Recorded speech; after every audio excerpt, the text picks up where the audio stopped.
कुरान समाज के इस्लाह के लिए, सोसाइटी की इस्लाह के लिए, इस्लाह मुआशरे के लिए क्या फॉर्मूला बताता है। आज अगर खर्रा के नौजवानों ने, यहाँ के हमारे सियासी समाजी जिम्मेदारों ने इस्लाह मुआशरा के नाम से इजलास की ज़रूरत महसूस की, तो इसका साफ मतलब यह है कि हमारे समाज में, हमारी सोसाइटी में, हमारे मुआशरे में कुछ ऐसी खराबियां आ गई हैं जिनको सुधारना चाहिए, जिनको दूर करना चाहिए। मुनकरात को और समाजी बुराइयों को दूर करके अपने समाज और मुआशरे को एक मिसाली मुआशरा बनाना चाहिए। कुरान करीम हमारे मुआशरे की इस्लाह के लिए क्या तरकीब बताता है, हमें वो कौन सा नुस्खा अपनाना चाहिए जिससे हमारे मुआशरे के अंदर चेंजिंग और बदलाव पैदा हो। क्या सिर्फ बदलाव के लिए जलसे कर लेने काफी हैं? क्या इस्लाह मुआशरा के लिए अपने मुअज़्ज़ज़ उलमाए किराम को रातों रात जगाकर उनकी बातों को सुन लेना काफी है? क्या इस्लाह मुआशरा के लिए सिर्फ शुअरा के कलाम को सुन लेना काफी है? नहीं। याद रखिएगा, एक रात नहीं 1000 रातें आप जागते रहें, इस्लाह मुआशरा के कॉन्फ्रेंसेस करते रहें और हिंदुस्तानी नहीं आलमी शोहरत याफ्ता खुतबा के बयानात सुने, इंटरनेशनल लेवल के शुअरा से आप समाज के इस्लाह की नज़में सुन ले। मुआशरे के अंदर तब्दीली और इस्लाह उस वक्त तक नहीं हो सकती है जब तक उस नुस्खे कीमिया पर अमल न कर लिया जाए जो समाज की इस्लाह के लिए कुरान करीम हमें देता है। कुरान करीम ने क्या रास्ता दिया है, क्या ज़ाब्ता दिया है, क्या उसूल बताया है। मैंने जो आयत करीमा पढ़ी है, इस आयत के अंदर उसी का जवाब दिया गया। हम सब जानते हैं कि इस दुनिया के अंदर हालात आते जाते रहते हैं। जब कभी दुनिया के अंदर इज्तिमाई तौर पर या इनफरादी तौर पर हमें अच्छे हालात का सामना होता है तो हम लोग कहते हैं, हमारे नाजिम साहब कहेंगे कि यह आलम रंगो बू है, दुनिया बड़ी खूबसूरत है। इसी दुनिया में जब हालात आते हैं गम के, परेशानियों के, तो हम ये कहते हैं तसल्ली देते हुए कि यह आलम फानी है, खत्म हो जाने वाली दुनिया है, गम न करो, सब्र न करो। मेरे भाइयों, यह हकीकत है कि इंसानों की जिंदगियों में भी और किसी भी कौम के अंदर इज्तिमाई तौर पर भी इस दुनिया के अंदर हालात कभी भी यकसा नहीं रहते। हालात के अंदर तब्दीलियां आती हैं। ये तब्दीली दो तरह से होती है। कभी तब्दीली होती है अच्छाई से बुराई की तरफ। कौम मिन हैसुल कौम अच्छी पोजीशन में थी, लेकिन वो तनज़्ज़ुली की तरफ चली गई और जवाल के दलदल में धंस गई। कभी ये तब्दीली होती है तनज़्ज़ुली से उरूज की तरफ। कौम मिन हैसुल कौम जवाल पजीर थी और जिल्लत की पस्ती में गिरी हुई थी, लेकिन वो धीरे धीरे तरक्की करके उरूज और बुलंदी पर चली गई। ये दोनों तरह के हालात दुनिया के अंदर कौमों पर भी आते हैं और यही दोनों तरह के हालात मेरे और आपके हर इंडिविजुअल की जिंदगी में भी आते हैं। हमें तजुर्बा है, हम जानते हैं हमारी जिंदगियों में भी कभी तब्दीली इस तौर पर आती है कि कल हम बहुत गड़बड़ हालात में थे, हम गुर्बत के साथ, हम जहालत के साथ, हम मुख्तलिफ परेशानियों के साथ जिंदगी गुजार रहे थे, लेकिन अल्लाह ने हमें उन हालात से निकाल कर इज्जत दी, तरक्की दी, इल्म दी, खुशहाली दी। कभी ऐसा भी होता है कि एक आदमी बड़ी इज्जत के साथ और बड़ी दौलत के साथ, बड़े ओहदों और मनसब के साथ जिंदगी गुजार रहा था, लेकिन कुछ ही दिनों में, कुछ ही सालों में फिर वो जवाल की तरफ बढ़ने लगा। मेरे भाइयों, आपको ये सोचना है, खैर उम्मत की हैसियत से, best of the nation Quran करीम में कहा गया, कुंतुम खैरा उम्मा। ये मुसलमान उम्मत मुस्लिमा का हर फर्द, उसका दिमाग और उसकी जमीर बेदार होती है। ये कौम जिंदा कौम है। ये कौम हालात का जायजा लेती है। ये कौम हालात का जायजा लेकर सही फैसले करती है। मेरे सामने उम्मत के जो अफराद बैठे हैं, इनमें का हर फर्द, उनकी जमीर और उनका दिमाग बिल्कुल रोशन है। ऐसे तमाम लोगों को यह सोचना चाहिए कि जब तब्दीली और बदलाव होती है तो आम तौर से इंसानों का रवैया यह होता है, खास तौर से तब जब किसी अच्छी हालत को बुरी हालत से बदल दिया जाए।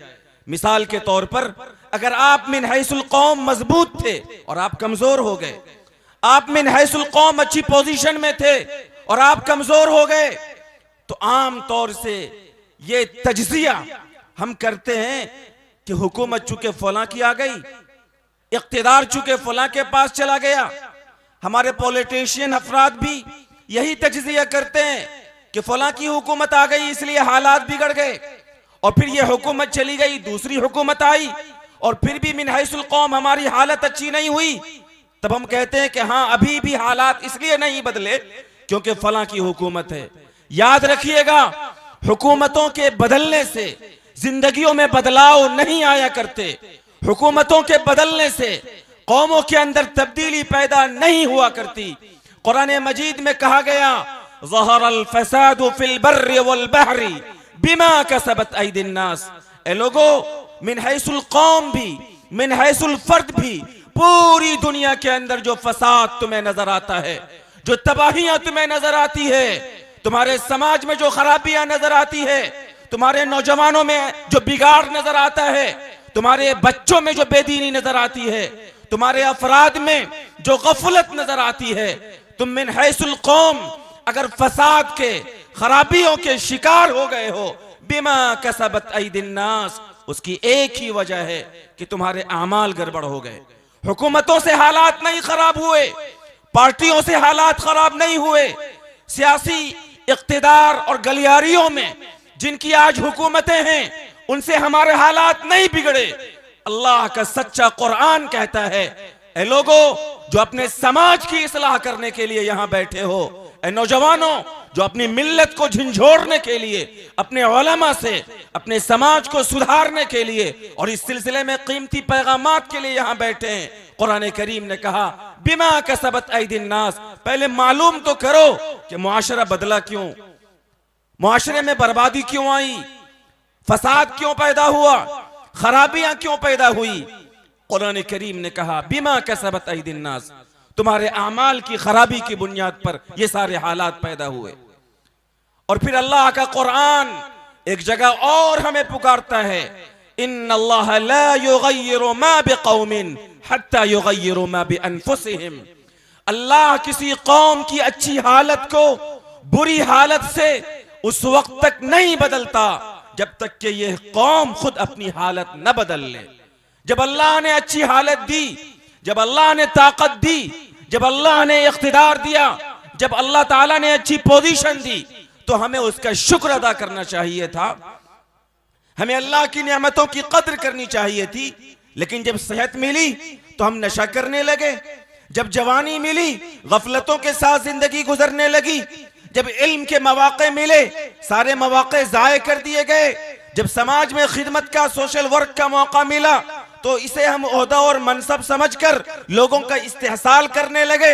मौके को जाये करना और मौके को जाये करके मिन हैसुल कौम अल्लाह ताला की नेमतों की नाशुक्री करना। जब कौम अल्लाह की नेमतों की नाकदरी करने लगती है, उनके आमाल खराब होने लगते हैं, उनके अखलाक बिगड़ जाते हैं, तो फिर अल्लाह रब्बुल इज्जत उस कौम के हालात को भी खराब कर देते हैं।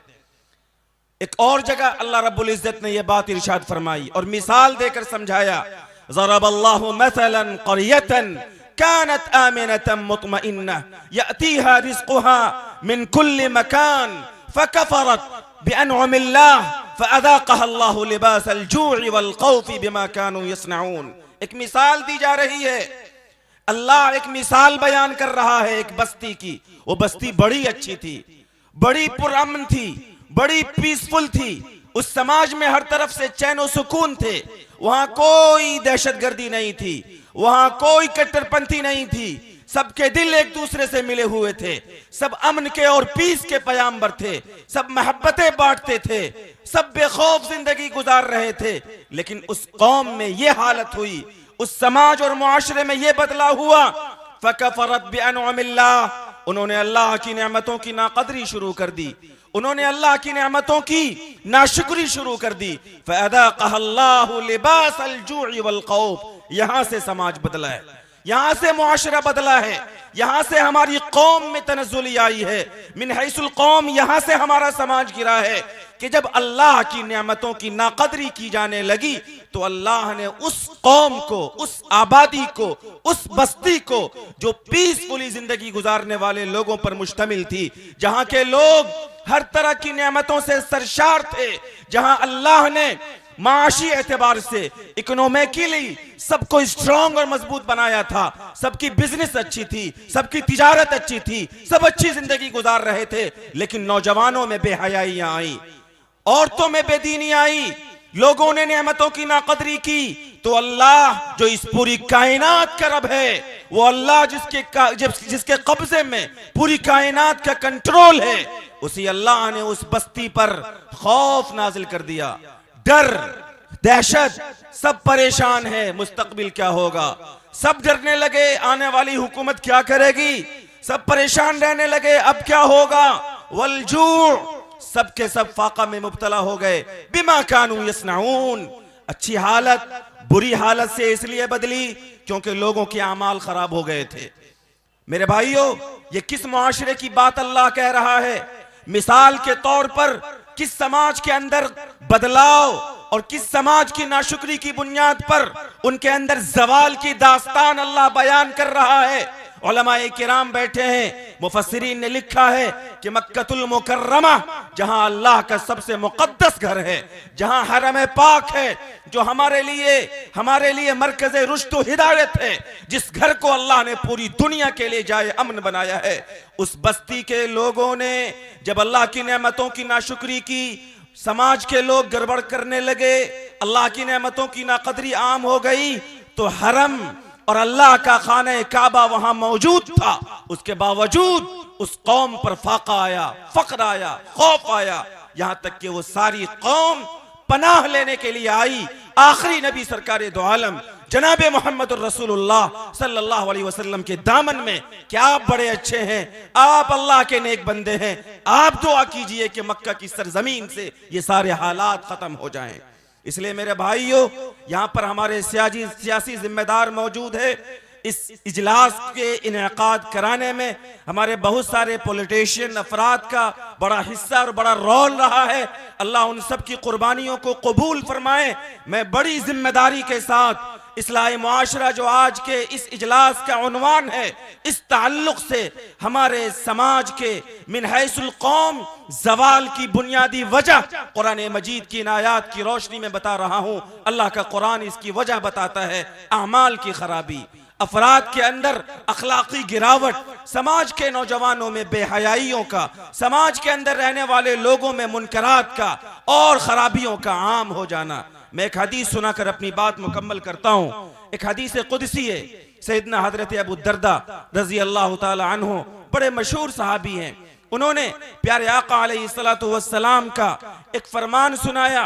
आका अलैहिस्सलातु वस्सलाम फरमाते हैं और अल्लाह रब्बुल इज्जत का फरमान सुनाते हैं कि अल्लाह का ऐलान है, अना अल्लाहु ला इलाहा इल्ला अना, ए लोगो मैं ही अल्लाह हूं, मेरे अलावा कोई माबूद नहीं है। मालिकुल मुल्क, मैं तमाम हुकूमतों का मालिक हूं। मलिकुल मुलूक, अल्लाह कहता है कि मैं तमाम बादशाहों का शहनशाह हूं, मैं हूं सबसे बड़ा हाकिम।